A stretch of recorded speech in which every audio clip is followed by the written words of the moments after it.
Assalamualaikum warahmatullahi wabarakatuh.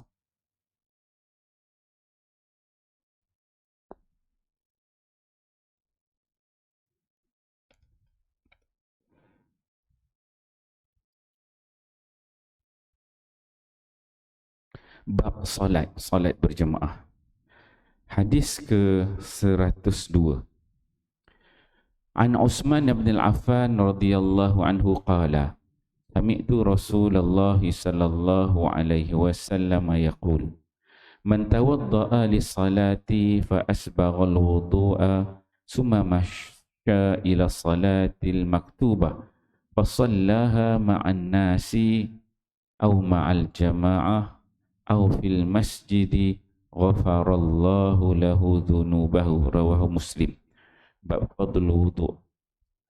Sayyidina Utsman bin Affan radhiyallahu anhu berkata bahawa saya telah mendengar Rasulullah sallallahu alaihi wasallam bersabda, sesiapa yang berwudu dengan sempurna lalu dia berjalan untuk menunaikan solat fardu dan dia menunaikan solat itu bersama jemaah orang ramai di masjid, maka Allah Subhanahu wa taala mengampunkan dosa-dosanya. Riwayat Muslim. An Umar bin Al-Khattab radhiyallahu anhu qala, sami'tu Rasulullah sallallahu alaihi wasallam yaqul, inna Allah tabaraka wa ta'ala la ya'jabu minas salati fil jam'i, rawahu Ahmad wa isnaduhu hasan, Majma' Zawaid.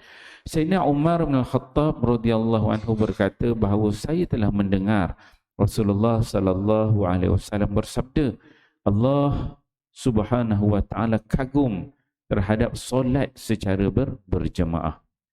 An Abdullah radhiyallahu anhu qala qala Rasulullah sallallahu alaihi wasallam, fadlu salatir rajuli fil jama'ati ala salatihi wahdahu bid'un wa 'ishrina darajah, rawahu Ahmad.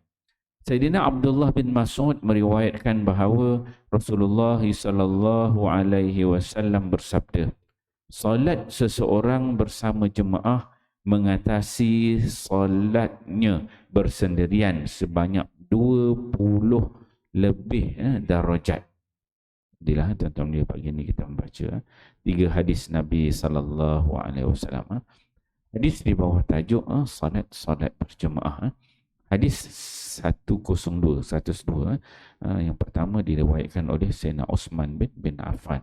Sayyidina Utsman, ya, kita semua tahu, sahabat Nabi, menantu Nabi, ya. Bukan satu kali menantu, 2 kali menantu. 2 kali menantu. Nabi ni ada 2 orang anak. Boleh kahwin yang pertama, kahwin dengan Sayyidina Utsman. Lepas kahwin, meninggal anak Nabi yang pertama tu. Kemudian Nabi kahwinkan seorang lagi. So 2 orang, 2 orang anak Nabi itu kahwin dengan Sayyidina Utsman radhiyallahu anhu. Hebat orang dia, khalifah yang ketiga. Okey, dalam hadis ini Sayyidina Utsman dia menyebutkan bahawa Nabi sallallahu alaihi wasallam bersabda, kata Nabi, man tawadda'a lis-salah, sesiapa yang berwuduk untuk pergi mengerjakan salat. Satu, dia berwuduk, maksudnya berwuduk daripada rumah lah. Yang pertama berwuduk. Yang kedua, fa'asbagha wudu'a. Yang kedua, dia wuduk tu bukan wuduk yang biasa-biasa, tetapi dia wuduk dalam keadaan yang terbaik, yang sempurna. Dia menyempurnakan semua rukun benda-benda sunat tu diikut dengan baik. Itu yang kedua. Kemudian kata Nabi sallallahu alaihi wasallam, summa masya. Kemudian dia pun keluar daripada rumah, dia berjalan ila salatil maktubah, untuk pergi ke masjid untuk melakukan solat fardu. Solat fardu di masjid. Maka kata Nabi sallallahu alaihi wasallam 3 tadi, berwuduk, kemudian dia berwuduk dengan sempurna, kemudian dia berjalan kaki pergi ke masjid untuk solat maktubah, solat fardu. 3 benda ni dia buat. Maka kata Nabi sallallahu alaihi wasallam, fasallaha ma'an nas. Pertama dia sampai dekat masjid, dia nampak orang tengah semayang, dia semayang dengan orang. Yang pertama. Atau au ma'al jamaah, ataupun dia pergi itu memang dia dah dengan geng dia. satu grup dia nak solat jemaah. Dia dengan geng dia pergi solat jemaah, awil jemaah, ataupun dia bersama dengan jemaah. Au fil masjid, ataupun yang ketiga fil masjid, dia datang ke masjid, dia je semayang, memang dia seorang. Maka kata Nabi SAW, ghafarallahu lahu dhunubahu, Allah mengampunkan dosa-dosa ni. Ini kelebihan berwuduk, cantikkan wuduk kita, buat 3 kali, baca doa-doa dia kan, kemudian keluar jalan, berjalan summa masya ila solah. Dia tak naik kereta, tak naik motor lah, tak naik basikal elektrik jalan kaki, jalan pergi untuk sembahyang fardu.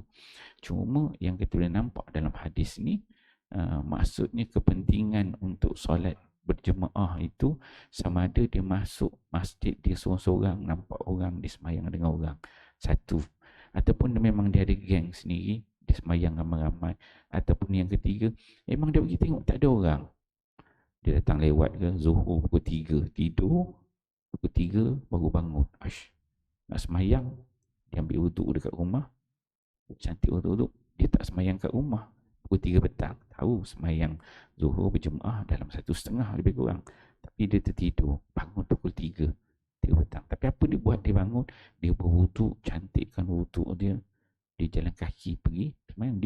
Dia niat pukul 3 petang tu nak pergi sembahyang jemaah. Dia dah ada niat tu. Walaupun dia tahu pukul 3 petang ni bukannya waktu orang ramai, tak ada orang, tak, dia pergi juga. Dia pergi tu kira rezeki, kan? Kira nasib, kalau ada orang bolehlah berjemaah. Tapi kalau tak ada, ini yang Nabi sebut au fil masjid, ataupun dia seorang-seorang, dia sembahyang tak ada orang di masjid, dia seorang nak sembahyang pun tak boleh, nak cari makmum, nak jadikan imam, tak ada, dia sembahyang seorang. Maka kata Nabi SAW, ghafarallahu lahu dhunubahu, Allah juga mengampunkan dosa-dosa dia. Kalau kita tengok dalam hadis ini sebut lewat Muslim, dan kalau tajuk dia punya bab ni, pengarang dia tak solat berjemaah, tapi dalam hadis ini disebut fadlul wudu wassalah, kelebihan berwuduk tadi dan juga solat, pergi ke masjid. Okey. Kemudian hadis yang 103 ni Umar Al-Khattab. Umar Al-Khattab ni siapa? Siapa tak kenal Sayyidina Umar Al-Khattab, orang yang hebat, sahabat Nabi dan juga khalifah yang kedua. Dia mendengar Nabi SAW berkata, apa kata Nabi? Innallaha tabaraka wa ta'ala la ya'jabu minas salati fil jam'i. Allah Subhanahu wa ta'ala ni dia takjub, dia kagum dengan hamba-hamba dia yang solat secara berjemaah. Yang ni umum je, dia tak kata pergi ke masjid ke, kat rumah ke, janji solat berjemaah. Kalau kita tak sempat, tak ada dekat masjid, cari kawan-kawan solat juga berjemaah dengan isteri, dengan anak-anak, dengan rakan, jangan tinggalkan solat berjemaah. Okey, kemudian hadis 104 daripada Abdullah bin Mas'ud, dia menyebutkan bahawa Rasulullah sallallahu alaihi wasallam bersabda, apa kata Nabi? Fadlu salati rajuli fil jamaah, lebihnya seseorang yang sembahyang berjemaah ini ala salatil wahdah, ke atas orang solat yang seorang, bid'un wa 'ishruna darajah, sebanyak 20 lebih darajat. Biasa kita dengar 27 kan, di banyak hadis tentang kelebihan solat berjemaah ni. Ada yang ni hadis ini disebut bid'un. Bid'un ni maksudnya lebih, wa 'ishruna darajah, 20 ke atas. Maksudnya kalau kita semayang jemaah ni, kita akan dapat ganjaran dia tidak kurang daripada 20. Ada hadis biasa kita dengar disebut 27, tapi hadis ni Nabi sebut confirm 20 ke atas, dia tak jadi 19. Bila 20 ke atas ni mungkin boleh pergi 30, mungkin boleh pergi 40, mungkin boleh pergi 50. Bila sebut bid'un tu ke atas lah, 1 hingga 9 lah bid'un tu, biasanya lebih daripada 20. InsyaAllah tentang mulia bila kita baca hadis ini, kita tahulah kelemahan, kekuatan di kita masing-masing. Moga-moga inspirasi daripada hadis ni, kelebihan, keampunan daripada Allah SWT, ta'ajub dan juga derajat-derajat yang dijanjikan bila kita solat jemaah ni, kita fahami, amal dan sampaikan. Wallahu a'lam. Subhanakallah. Bismillahirrahmanirrahim.